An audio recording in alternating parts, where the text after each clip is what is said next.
Welcome to the MSP Sales Process 101. My name is Matthew Koenig. I'm going to be your host today. I'm currently the VP of Channel with Nodeware, and I've been in the MSP industry a really long time, like longer than dirt.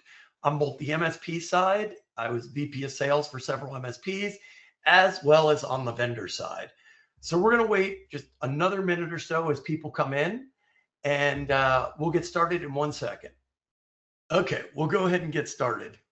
So, few housekeeping issues. One, for those of you that didn't hear the first time, my name is Matthew Koenig, VP of Channel with Nodeware. I've been in this channel industry with MSPs for about 20 years. I've worked for both MSPs and vendors in a sales capacity and a sales management capacity. So that's what gives me the right to talk about this. The next thing is there are going to be a couple videos. Hang in there. They have a point, okay? Don't just think that I'm throwing videos randomly in there. They do have a point. Any questions you have, feel free to put them in the question box. There are also some pre-asked questions. We will get to every single one of them before the webinar ends. You may not agree with everything I say today, or you may have questions, and that's fine. My goal is that you pull something away from this webinar that you can go implement tomorrow. Change the way you're doing something that has a positive impact on your business. That's what this is all about. It's not about selling Nodeware. This is about helping the community get better at sales and grow their business. Last thing, I'm offering up 30 minutes of free consulting for anybody that attends the webinar. You are more than welcome at the end. There will be a place to schedule that. There is no hard sales pitch. Okay, if you want more help afterwards, that's great. Happy to do it, do consulting. However, what I want to do is I want to get with someone, have them present a problem, and let me help guide you or solve that problem for you. And then if you don't want it anymore, that's fine also. So let's jump in.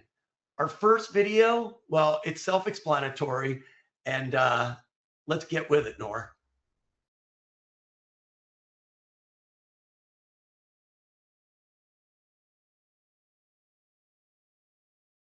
Now, if that doesn't give you chills, I don't know what to do for you. I love that video because it's what sales is all about, okay? Too many people are scared of sales. They don't like sales. And guess what? It shows. So when you go sit down in front of someone, a new possible customer, a prospect, or even your current customers, and you're in gazelle mode, which is, I don't want to be here. I don't want to be doing this. This is not my favorite part of business. It shows, okay? You can smell it. And nobody wants to deal with someone like that. If you're going to be good at sales, if you're going to get the customers that you want and deserve, you've got to be in lion mode at all times, because that's what sales is all about. It's about hunting. It's about showing what you know. It's about the mentality that I can do this. So, as I said, I love that video. Nor?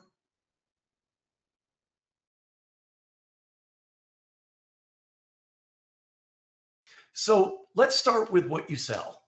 I hear too many people talking about what they sell is, I sell security, I sell this, I sell that. No, you don't. No, you don't. You sell outcomes, not products, okay? Anything you sell, nobody cares. What they care about is, what is it going to do for them? Guess what? They also don't care about technical. They want to hear in a business sense, what is this going to do for me? At the end of the day, why should I care? Nor? So what's the MSP sales process? Well, the first thing, setting the appointment. The next thing, doing an effective discovery. After that, it's doing a complete assessment. Presentation of results, presentation of proposal, project plan, close the damn deal. Next. So what is a sales process? Well, a sales process is a structured, repeatable, let me repeat that, repeatable set of steps that a sales team follows to convert prospects into customers, okay? It's a repeatable process, meaning You can do it. You can hand it to a salesperson. Your sales process is easily picked up by anybody because it's a repeatable series of steps that you have written down and do over and over and over again.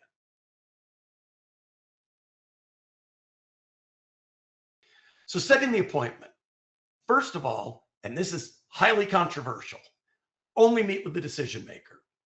Possible exceptions, the decision maker said, I want you to meet with this person so they know you're meeting with this person. Now, I've worked with a lot of MSPs over the years, and I can tell you this, 9 out of 10 say, I didn't meet with the decision maker, I lost the deal. I'm not saying every once in a while you're not going to meet with someone else that's an influencer and you're not going to get the deal. It happens. It happens all the time. You have to meet with the decision maker.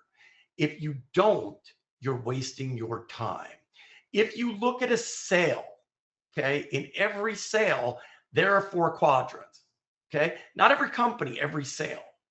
And you've got the economic buyer, and that person's going to decide the money. That's typically the ultimate decision maker. They're going to decide the money, and they can kill a sale or make a sale. You've got the technical decision maker, and not technical doesn't mean IT. Technical means the person that's going to specify that this solution or solutions are right for the company and right for the problem they're trying to solve. They can also kill a sale, but they can't make the sale. The decision maker is the economic buyer 9 out of 10 times. You've got the user buyer. In some cases, let's say you're selling something that the help desk is going to use. That's the user buyer. Okay. From a vendor standpoint, do they like it? Is it easy to use? Because they may not be able to close the sale, but they can certainly cause problems with the sale if they say this sucks. Then you've got your coach. This is the person that brought you in, that wants to see you get the deal, and that's going to help you navigate.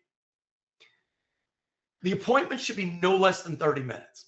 No less than 30 minutes, at least 30 minutes. If they won't give you that, they're not serious about talking to you.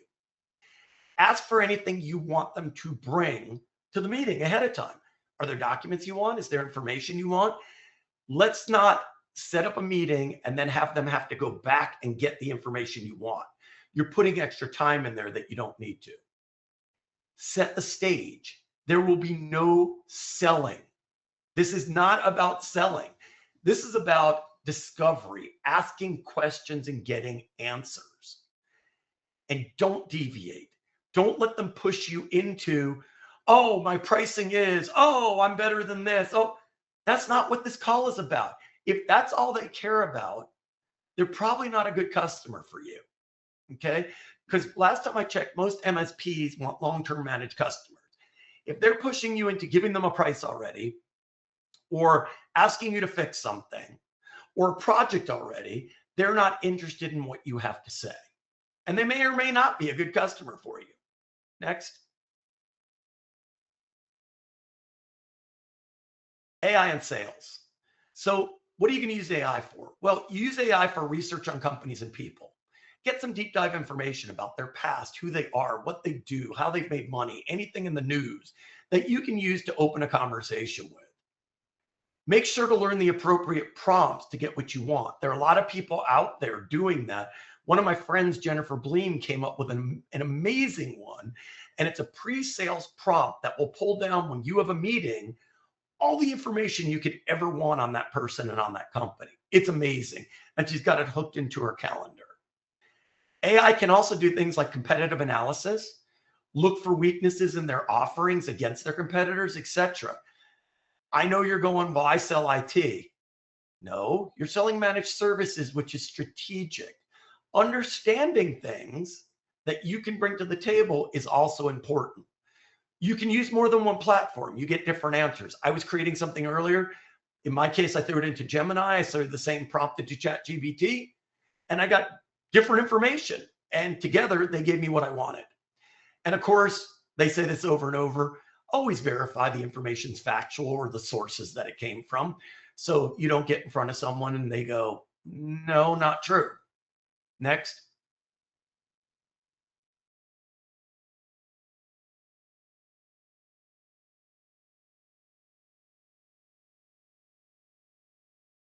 what's the point of that video? Well, I think it's self-explanatory. The point of that video is pretty much to say, first meeting is a discovery meeting, okay?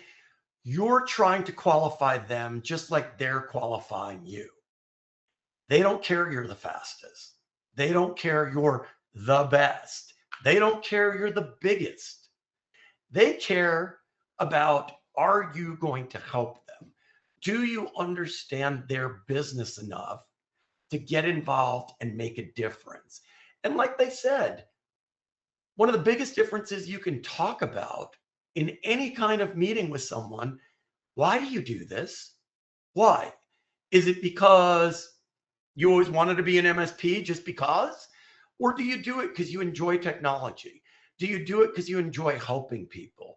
Do you do it because you love making a difference in spanning the gap between technology and business results? Why are you doing what you're doing? That's what a first meeting looks like. Speaking of that, the discovery process. This is one of the most critical things you can do in any sales call ever, okay? Ever. You're going to ask questions and listen, okay? You can write the questions down ahead of time that you want to ask and follow it from your notes so you don't forget in the moment. You know what? Nobody cares. Nobody cares if you look down. And here's the cool thing. If those questions get them to open up and talk, they are going to go here, here, here, here, here, here. And you're going to need something to center you back on getting the information you were after. You're not going to interrupt them and say, hey, that's not what I asked, or I didn't go there. They may answer, but they have other thoughts. You're going to take a lot of notes, okay? If you have an AI recorder and ask them to record it, that's the ultimate. I use it now for certain things. But you're going to take a lot of notes to make sure you understand exactly what they said, why they said it, what their answers are. And you're going to ask follow-on questions to get deeper answers. If you didn't get the answer you're looking for, ask a follow-on question. There's nothing wrong with that. You will not use FUD, fear, uncertainty, and doubt. It scares people into inaction and not action. I know vendors forever told you, scare them, especially when it comes to security. No. Okay. I get to study a lot of psychology because it's my job, not that it's fun. And here's what happens when you try to scare someone, psychologically and physiologically. Fact one, you piss them off because you're not scaring them. You're just aggravating them with a bunch of stuff that they don't care about because they want to know how you can help them. The second one, you actually do scare them. I literally get scared.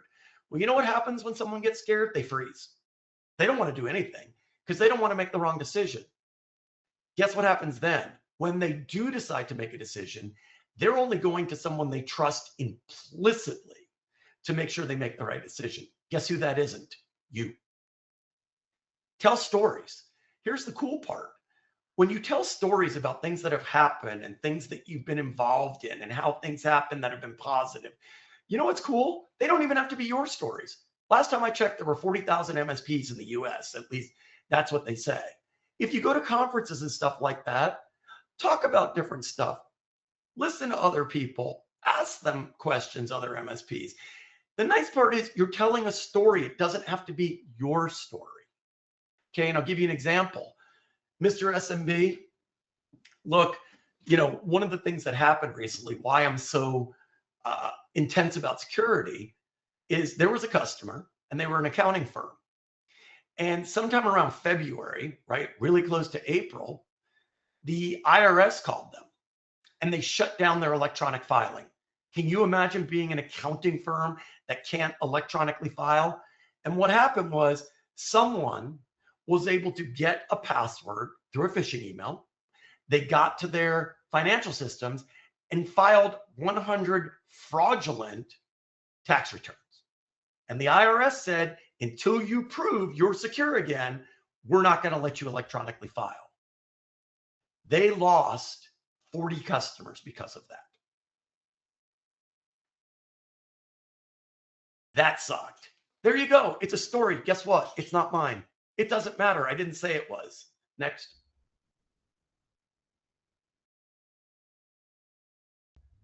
Discovery questions, what are they?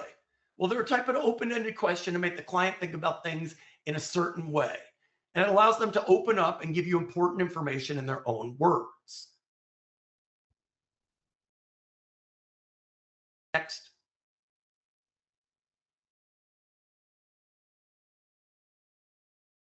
Next, ICP questions. So what's an ICP question?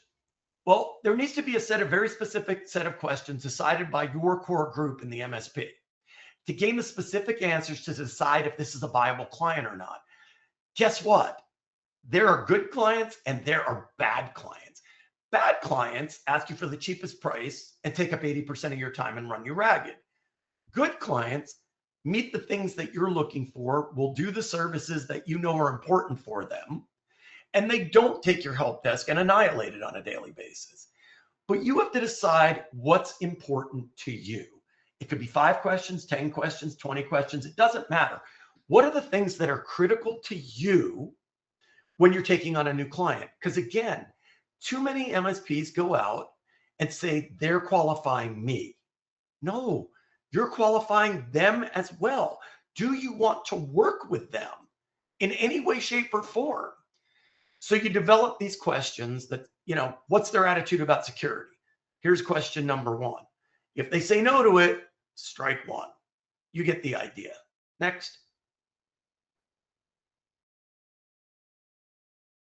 So what are some basic discovery questions? Well, the first one to always ask is why me, why now? And I get a lot of feedback on this one. But here's the thing, whether you called them or they called you to have an appointment, there's a reason they're sitting down with you. Why? Why are you doing this? Why now? It's going to give you a lot of information. Okay. What are they unhappy with? Where do they think they have a problem? Et cetera, et cetera. So it's a really important question to ask. The next one, how do you make money? Now, I know that seems obvious, like they sell this. Maybe, maybe not. Okay. If you look at HP, they don't make money off the printers. They make money off the toner and the ink. That's where they make their real money. So don't assume you know how someone makes their money. Ask.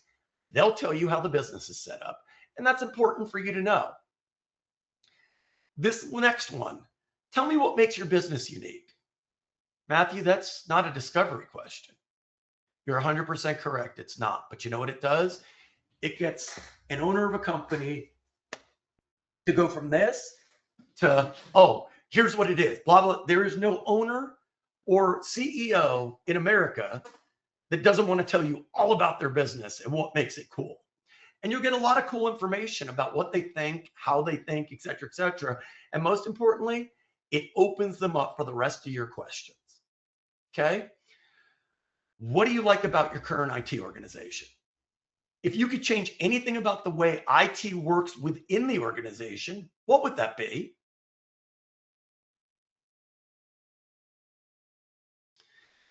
What is your current provider responsible for? Do they even know? What does your organization take care of internally? What's the most important thing a service provider can do for you? Now, again, some people are going, Matthew, didn't we kind of ask that question already? Yes, we did.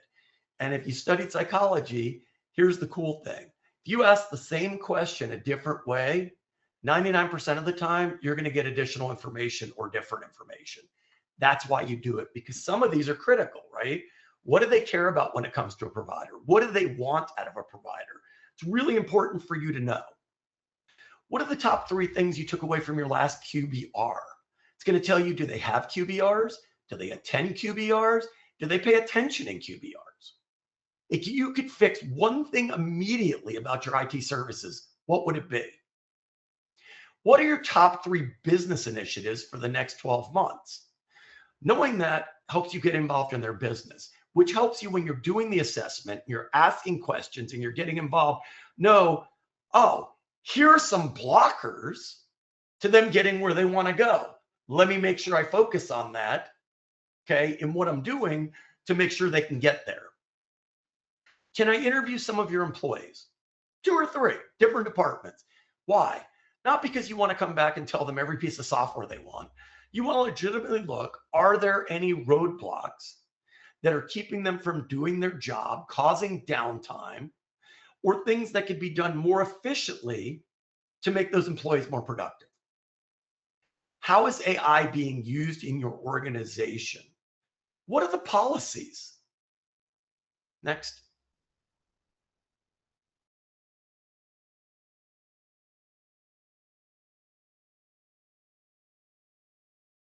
Security. Who is currently responsible for your cybersecurity? Tell me something about cybersecurity you'd like to understand better. That's an important one. Do they care? And have they thought about it? Right? To me, that's definitely one of my ICP questions. Tell me something about cybersecurity. Not, do you care about cybersecurity? You have to have cybersecurity.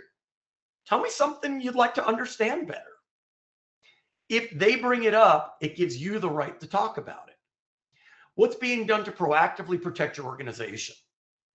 When it comes to security, what are the things you worry about the most?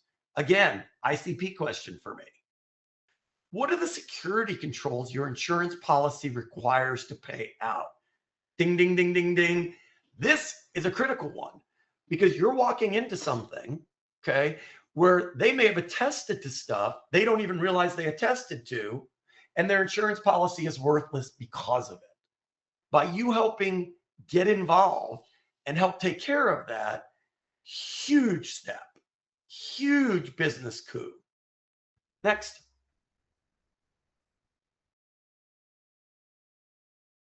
Have you had any incidents in the past? And if so, what? Do they even know? How do your employees show that they're invested in protecting the organization? Do you do security awareness training? Do they bitch about it? Do they complete it? Do you have nothing? What are the written policies they follow? Now, we all know the answer is 0, but that gives you an idea of where their thought process is. What does accountability look like? Do you have an incident response plan? In your organization, who do you rely on most to take security seriously and help guide the organization towards best practices? If you did nothing more to improve your cybersecurity posture, what would happen? Again, you're asking open-ended questions. And guess what? They may not know the answers, and that's okay. That tells you how involved they are. That tells you when they say, well, you need to speak to Donna or Jack about it, who you need to get involved when it comes to these particular topics. They're all good questions, even if they say, I don't know, because it's going to help you navigate the environment and see who you need to go to get some of these answers so you can get a better picture of what's actually going on.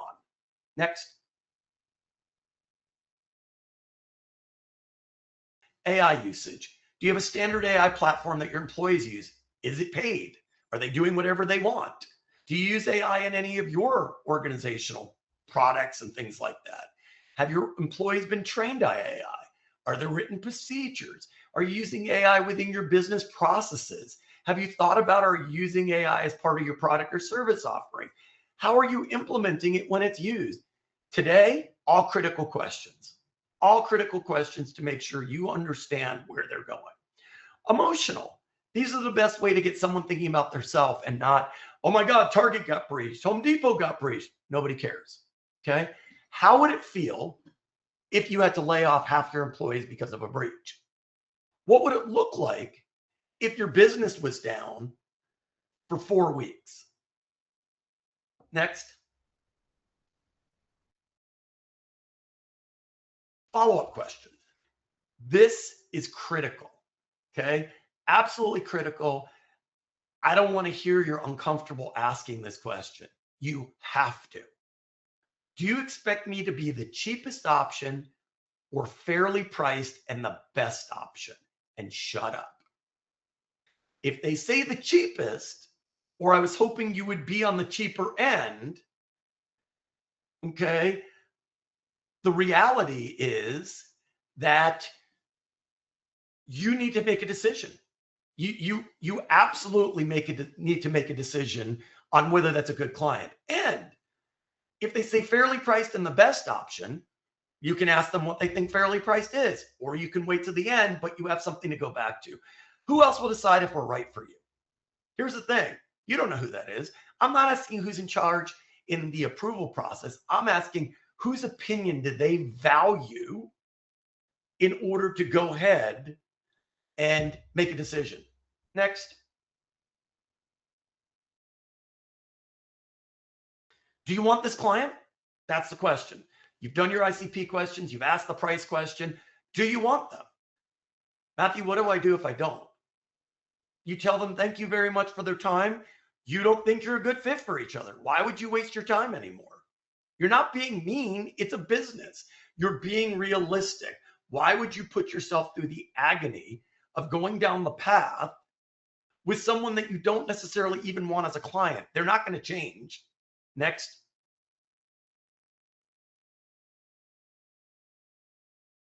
So the next step, you're going to explain your sales process.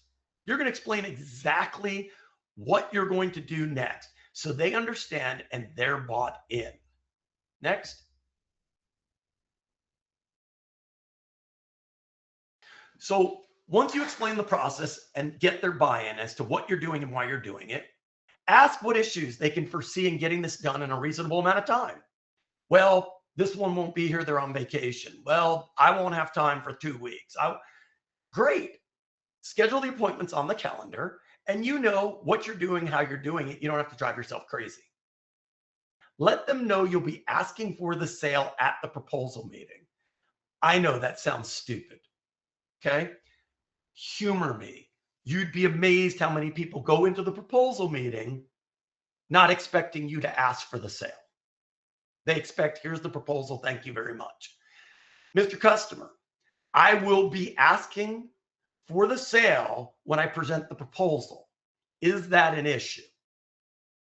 You'll know up front. And if it is an issue, why before you start? Send a copy of your MSA and other legal documents to have them start to review now, not later.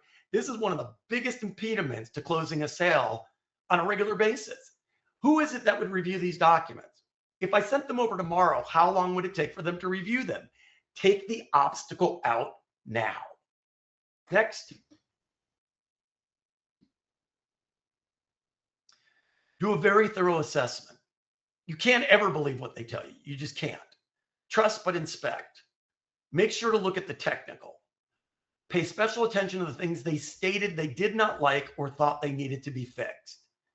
Talk to some employees like we talked about, and take your time and do it right. This is important for you. More important for you than it is for them to make sure, now I said I want this customer. Now let me see what kind of mess they're in. Next.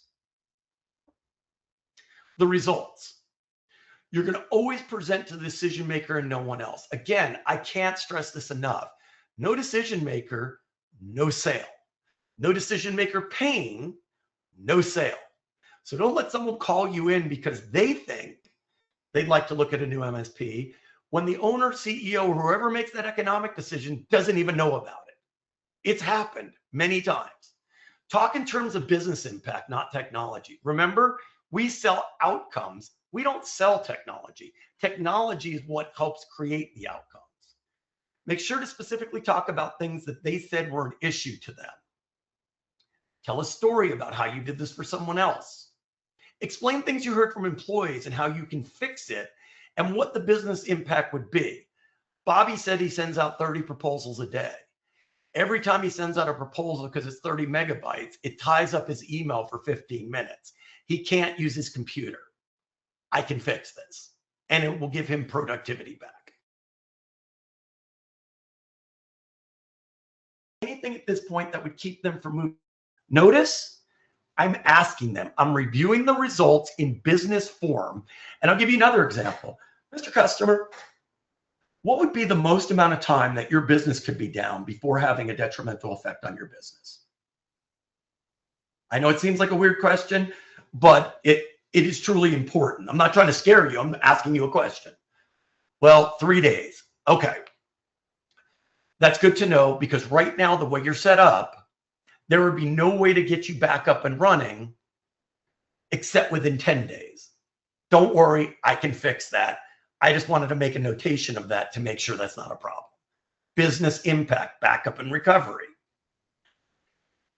Once you ask them if there's anything else at this point to keep from moving forward, then you set the next meeting. But remember, if they do, this is your time to talk, ask questions, and kill it. Don't go all the way to the proposal meeting if they don't see a reason to move forward. Okay? You're not stopping the sales cycle. You're disqualifying them so you can move on with your day and your business without running yourself ragged for someone that doesn't care or doesn't really want to continue, but they're doing it anyway. Next. So the presentation of the proposal. First of all, let me talk about proposals. There is no reason for you to ever present a proposal that's more than 2 pages long. Ever. You've got the MSA out of the way. Okay, signed, done. Proposals are not line itemed out. Nobody cares. When you go to get your cars fixed, okay, my brother's a Porsche mechanic. He might. But for the most part, if someone says you need your brakes fixed, okay, and they show you that you do need your brakes fixed, we have agreed that we need our brake fixed. How many of you go, what kind of brakes? What kind of rubber? Okay, what kind of screws are you going to be using? When you put the rotors back on, if you're going to resurface them, describe the process to me of how you're going to resurface them. You get the idea. Nobody cares. The minute you line item stuff out, the minute they're going to break it down price by price, whether they understand what it is or not. Why would you do that? You spend a lot of time, effort, energy to understand the issues, the business impact, and how to solve the issues. Okay? From a managed standpoint or a project standpoint, I'm going to assume most people are going for managed. The proposal should be, here's what I found. Okay? Here's how I can fix it. Here's the price. If they ask you to break it out, guess what? The only reason they ask you to do that is price. Even if you're dealing with IT people, I want you to use Meraki. Great, Meraki's in there.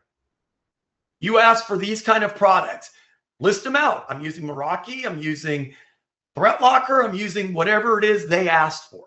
There's still no reason to break it down by price because then all they're focused on is price. Why do you want to do that to yourself? Are you just going to lower your price? I would hope not. You asked in the beginning, should I be fairly priced or the cheapest option? Your proposals should not give them the opportunity to pick you apart. You're going to present this to the decision maker. You're going to do this in person whenever possible. I know some of you do business with remote, and that's fine. You're going to do it live online then. But you want to do this in person. You do not ever send the proposal first or ever to them without you being there. Again, why would you give them that time to pick it apart and give them a reason to not see you after that? That will stop your sales cycle real quick. I got your proposal, we'll get back to you. How many of you heard that before? Or they've ghosted you. No, they want the proposal. They're serious about it. They'll make the time with no problem. I know if you're truly interested as a vendor, if I call you and you're truly interested in what I have to offer, you'll have no problem making an appointment with me. Zero problem. If you're not really interested in it, then you probably won't want to make an appointment with me.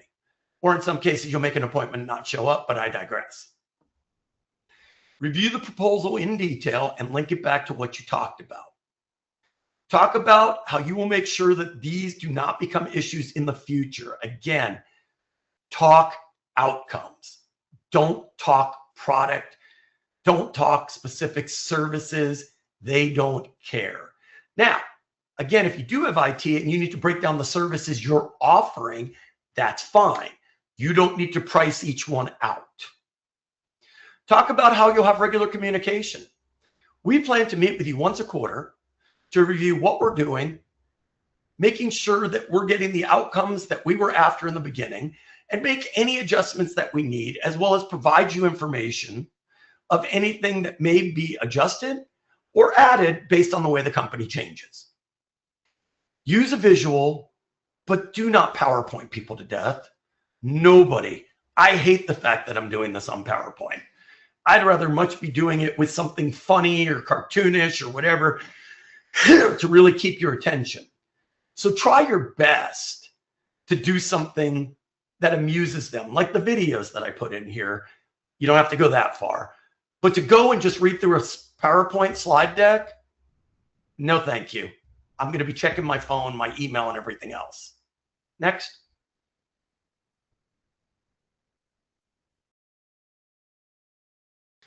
Project plan. Onboarding. When will it happen? And how? Mr. Customer, we can onboard you on the 15th. You can expect the following steps. Blah, blah, blah, blah, blah, blah, blah. Here's what I need from you. Make the appointment. Make the appointment right then and there. Again, why would you give them a way to get out of it? They just took your proposal and they signed it. Tell them what you're going to address first. Hint, what the decision maker said bothers them the most. How long will it take to get up and running? And if there are projects to do ahead of time in order to get them into the managed realm, i.e. there are things that are absolutely broken you won't take on until they're fixed, great. What is the time frame and cost for each one of those to get it done? Okay. Projects, again, it's okay to put a price against. It's not okay to line item it out. Obtain commitment to meet after each project to confirm and gain signature on the project. Why? Because guess what? You're getting them used to meeting with you. You're getting them used to talking to you. You're building that relationship. Ask if they have any questions and if they're bought in. Okay? Nothing wrong with that. Are you happy? Yes. Great. Are you happy? I'm okay. Huh. Why do you say that? It's your last chance to make sure everything is going to go smoothly. Notice at every step, you're going to check in and stop the sales process if it's not worth continuing. So you don't waste your time, go to a proposal meeting, or get ghosted. There's no reason for it. Next. Seal the deal. Go ahead.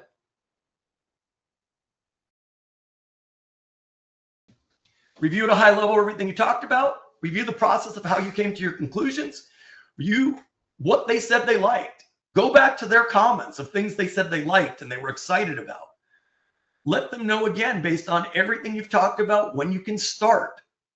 Okay, is there any reason that would stop you? Like we just said about the onboarding. Pass the proposal or the tablet with the electronic proposal to them and shush. Don't break the silence. Don't leave without the signature, even if electronic. You have earned it. You told them up front you were asking for the signature at the proposal meeting. You got all the paperwork out of the way. You've explained to them what you were going to do, how you were going to solve it, and the pricing. You've checked along every step that they wanted to keep going forward with the process. Okay? You've had the decision maker involved. There is no reason they shouldn't sign unless they're complete. Insert your word. Okay? You've done everything possible to make sure you're set up for success. Don't leave without the signature. Okay? If they don't sign right there, there's an issue that we didn't get to for some reason, or they didn't bring up, no matter how many questions we ask. And we need to pull that out of them. I'm not ready to sign. Why? Next slide. It shouldn't come to this based on the way we did it. Not saying it's impossible. I'm saying you're cutting off 90% of it. But why? First of all, if they're still talking to you, they're interested. If they're not, they just walk away. Okay? Only 3 things stop a sale: price, time, and trust. Your price is still a little high. Here's your objection answer. Why do you think that? And shut up. Notice you just put that back on them. I said I was going to be fairly priced for what I do. We agreed. Okay?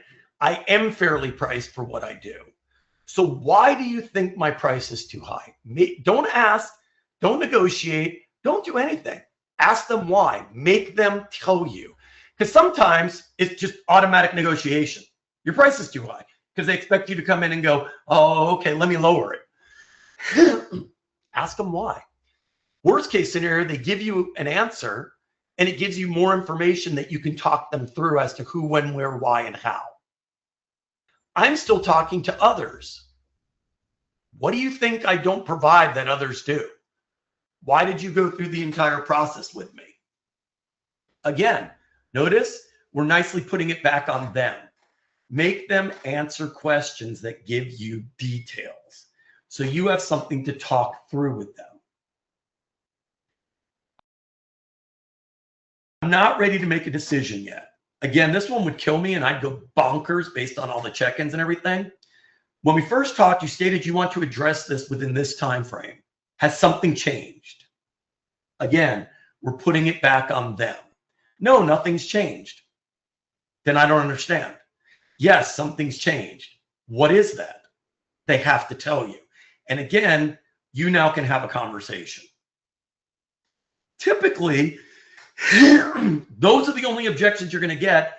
And if you do the sales process right and check in and do everything else, this should not happen. And I'll tell you, 90% of the time it doesn't happen. But I'm not going to guarantee you it never will. All I can do is give you the comebacks in order to fix it. Go ahead, Nora. So again, I hope this was helpful. I'm excited about the opportunity to walk you through this. And again, if you don't agree with everything I said, that's fine. I've worked this out. I've implemented it places. I've implemented it for myself. Take something away from this that you can implement differently tomorrow that will make a difference in your business. Let's get to a few questions that were asked ahead of time and then some questions that were in the place. In-house or outsource? How do you figure out the correct strategy? I'm not 100% sure what that means. I'm assuming it means when it comes to sales. And what I'll tell you is, my opinion, okay, is that you can outsource SDR work. And the reason why is there are some decent, I know there are a million of them that say they are, there are some decent SDR companies out there that will help you define your ICP, find the leads, and go ahead and make appointments for you. And they're halfway decent. Internally, I don't want anybody else running my sales calls. It's too critical. I need to make appointments with these customers. I need to work with these customers. I need to build relationships with these customers. That's the way I'm going to keep them long-term, and I'm going to build them. I have another presentation, which I'm not going to get into, which is how and when to hire a salesperson.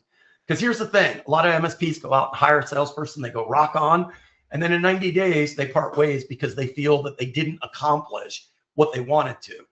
And what really happened was the MSP didn't have all the things in place that a salesperson would need to be successful.